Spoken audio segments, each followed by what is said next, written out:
Hello friends, स्वागत है आप सबका राइस स्मार्ट के यूट्यूब चैनल में। मैं हिमांशु यादव हाजिर हूँ आपके सामने संविधान का अनुच्छेद 1 लेकर। आज की क्लास में हम समझेंगे संविधान का आर्टिकल 1 क्या कहता है।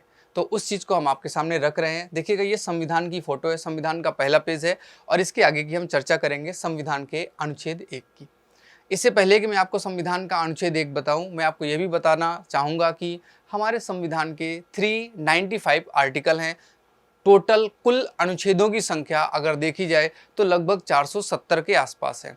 लेकिन फिर भी अगर लिखित रूप में हम नंबरिंग काउंट करते हैं तो नंबरिंग आपकी इस तरह से होती है: अनुच्छेद 1, अनुच्छेद 2, अनुच्छेद 3, अनुच्छेद 4 और ये जाकर लास्ट वाला जो अनुच्छेद होता है वो होता है 395। लेकिन अगर हम अपने इस 70-75 साल की संविधान की यात्रा को देखें तो अब तक 105 बार संशोधन हो चुका है, जिससे यहाँ पर कुछ अनुच्छेद जोड़े गए हैं और कुछ अनुच्छेद संविधान से हटाए गए हैं। तो इस वजह से जो टोटल आर्टिकल का नंबर आ जाता है वो आ जाता है लगभग 470 के आसपास। हम डेली एक आर्टिकल करेंगे जो आप देखते रहोगे। आज की क्लास में हमारा पहला आर्टिकल है, यानी कि अनुच्छेद नंबर 1। हम अनुच्छेद 1 करते हैं, आपके सामने देख लीजिएगा। यहाँ से क्वेश्चन बहुत पूछा जाता है। यूपी पीसीएस 2016 में डिक्टो क्वेश्चन पूछा गया और कहा गया अनुच्छेद 1 निम्नलिखित में से कौन सा है।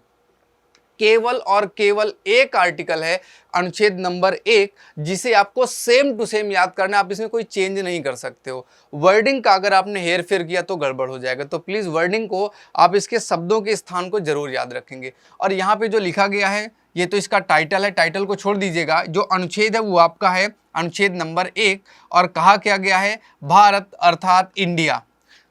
कॉन्स्टिट्यूशन के हिसाब से हमारे संविधान का जो नाम है, भारत जो दे रहा है संविधान में, वो क्या है, भारत और इंडिया, दोनों नाम यूज किए गए हैं। तो याद रखना, यहाँ हिंदुस्तान शब्द का प्रयोग नहीं है। यहाँ कौन से शब्द का प्रयोग है, इंडिया और भारत शब्द का प्रयोग है, दो शब्द का प्रयोग है। राज्यों का संघ होगा, यहाँ पे वर्ड याद रखना, राज्यों का संघ होगा।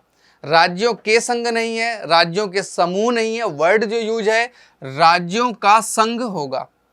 पहला आपने जो पढ़ा अनुच्छेद 1 का क्लॉज 1 है, ये अनुच्छेद 1 का क्लॉज 1 हुआ, ये क्लॉज 2 है और फिर क्लॉज नंबर 3 है। मैं आपको पढ़ाता हूं आर्टिकल 1 या अनुच्छेद 1 का क्लॉज नंबर 2। क्लॉज नंबर 2 क्या कह रहा है, राज्य और उनके राज्य क्षेत्र वे होंगे जो पहली अनुसूची में विनिर्दिष्ट किए गए हैं। अर्थात हमारे भारत में जो राज्य वर्ड यूज किया गया संविधान में, उस राज्य में कौन कौन लोग होंगे, तो वो कहा गया पहली अनुसूची जो संविधान की आप पढ़ोगे उस पहली अनुसूची में इसके बारे में पूरा डिटेल दिया गया है। अर्थात जब आप अनुसूची पढ़ते हो, अनुसूची नंबर 1, तो वहाँ पे भारत के सभी राज्यों के नाम, सभी केंद्र शासित प्रदेशों के नाम डिटेल में लिखे गए हैं, उनकी राजधानी लिखी गई है, क्षेत्रफल तक वहाँ पे लिखा गया है, उनका न्यायिक क्षेत्र लिखा गया है कि इनका हाई कोर्ट कौन सा होने वाला है। तो वही यहाँ पे बता रहा है कि ये जो शब्द यूज हुआ राज्यों का क्षेत्र, राज्यों का जो संघ यूज है, तो इस राज्य में कौन आएगा, तो राज्य के क्षेत्र में आने वाला जो वर्ड है वो क्या है, अनुसूची 1 में वहाँ पे उसकी डेफिनेशन दी गई है। तो याद रखेंगे तो ज़्यादा अच्छा होगा। अब इसके बाद हम अगर अनुच्छेद 1 का क्लॉज 3 पढ़ें, इसे हिंदी में कहते हैं अनुच्छेद 1 का परंतुक 3। क्या कहते हैं, परंतुक। पढ़ने का तरीका होता है इसे परंतुक कहते हैं। और परंतुक 3 में क्या कहा गया है, भारत के राज्य क्षेत्र में, एक वर्ड है राज्यों का संघ, एक शब्द है राज्य क्षेत्र में। कौन से राज्य क्षेत्र में, इसको देखना है, 1, 2, 3, यहाँ भी 3 है। ये श्रेणियां बताई गई हैं कि आखिर राज्य होगा तो राज्य की कितनी श्रेणियां होंगी। तो वहां पे पहली श्रेणी बताई गई है राज्यों के राज्य क्षेत्र। पहली अनुसूची में विनिर्दिष्ट संघ राज्य क्षेत्र, पहले वाले को आप ये मान के चलिएगा कि भारत के जो 28 राज्य हैं वर्तमान में, उनकी बात है। पहली अनुसूची में यानी कि वही जो शेड्यूल में दिया गया है, संघ राज्य क्षेत्र, यूनियन टेरिटरी या केंद्र शासित प्रदेश की बात कर रहा है। तो जब यहाँ पे केंद्र शासित प्रदेश ले रहा है तो इसका मतलब वर्तमान में इनकी संख्या कितनी है, 8 यूनियन टेरिटरी या 8 केंद्र शासित प्रदेश मौजूद है। ठीक है, इसके बाद अगर हम गा की बात करें, ऐसे अन्य राज्य क्षेत्र जो अर्जित किए जाए समाविष्ट होंगे। अर्थात जैसे मान लीजिएगा कि आज भारत का हिस्सा श्रीलंका नहीं है, आज भारत का हिस्सा पाकिस्तान नहीं है, आज भारत का हिस्सा नेपाल नहीं है, भूटान नहीं है, लेकिन भविष्य में अगर ये भी भारत का हिस्सा बन जाते हैं तो यह भी अनुच्छेद 1 और अनुसूची 1 के तहत भारत के हिस्से माने जाएंगे। तो ये आपको याद रखना है, 3 श्रेणियां दी गई हैं अनुच्छेद 1 में राज्यों की। एक, राज्य क्षेत्र का मतलब हो गया अर्थात हमारे सारे राज्य जैसे यूपी, एमपी, झारखंड, और केंद्र शासित प्रदेश जैसे लक्षद्वीप, दादर नागर हवेली, दिल्ली, पुदुचेरी, और एक अर्जित किए जाने वाले, अभी तो हमने कोई एक्वायर किया नहीं है वर्तमान में, तो जो किया जाएगा वो भी ऑटोमेटिक भारत का हिस्सा हो जाएगा, भारत का अंग बन जाएगा। अर्थात हमारे देश की रूपरेखा जो स्ट्रक्चर है उसको अच्छे से डिफाइन करने का काम अनुच्छेद 1 करता है।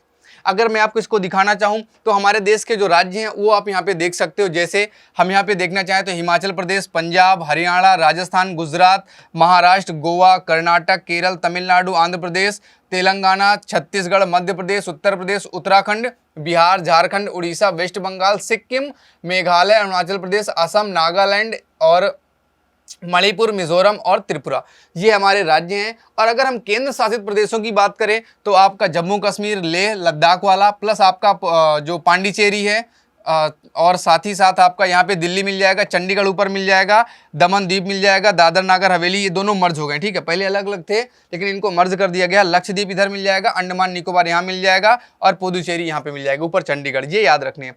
तो 8 आपके केंद्र शासित प्रदेश हैं। अब थोड़ा सा इस आर्टिकल को और समझते हैं, एक बार फिर से पीछे आते हैं। जो हमने यहाँ पे पढ़ा था, भारत अर्थात इंडिया राज्यों का संघ होगा।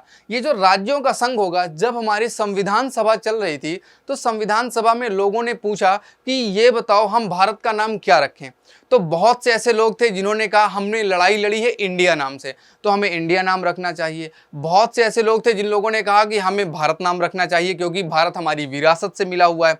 बहुत से लोग थे जो कह रहे थे अब वर्तमान में हिंदुस्तान ज़्यादा प्रचलित हो चुका है क्योंकि मुगलों के समय में हिंदुस्तान शब्द ज़्यादा प्रयोग में रहा। बहुत से लोगों ने अपनी अपनी फिलॉसफी दी, लेकिन बाबा साहब बी आर अम्बेडकर ने समझाया कि हमें हमारे 2 नाम लेने चाहिए, इंडिया और भारत, यही दोनों ज़्यादा प्रचलित हैं। और इन्हीं को सभी लोगों ने सहमति भी आखिर जता दी कि हाँ ठीक है, भारत और इंडिया ज़्यादा अच्छा है। हिंदुस्तान में हिंदू वर्ड जो एक किसी खास जाति का सिंबल हो सकता था, क्योंकि हमें बनना था धर्मनिरपेक्ष राज्य, इसलिए हमने हिंदू शब्द का प्रयोग नहीं किया, हिंदुस्तान वर्ड को यूज नहीं किया।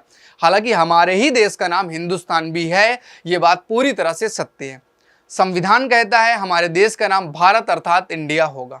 दूसरी बात, अगला जो यहाँ पे वर्ड यूज है राज्यों का संघ। राज्यों के संघ की अगर मैं बात करूं तो इसी तरह का राज्यों का संघ एक अमेरिका का भी है।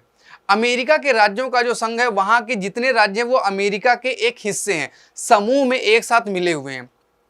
भारत में भी ऐसा ही है, हमारा पूरा एक देश है और हमारे देश में 28 राज्य और 8 केंद्र शासित प्रदेश हैं। लेकिन अमेरिका और भारत वाले में अंतर है।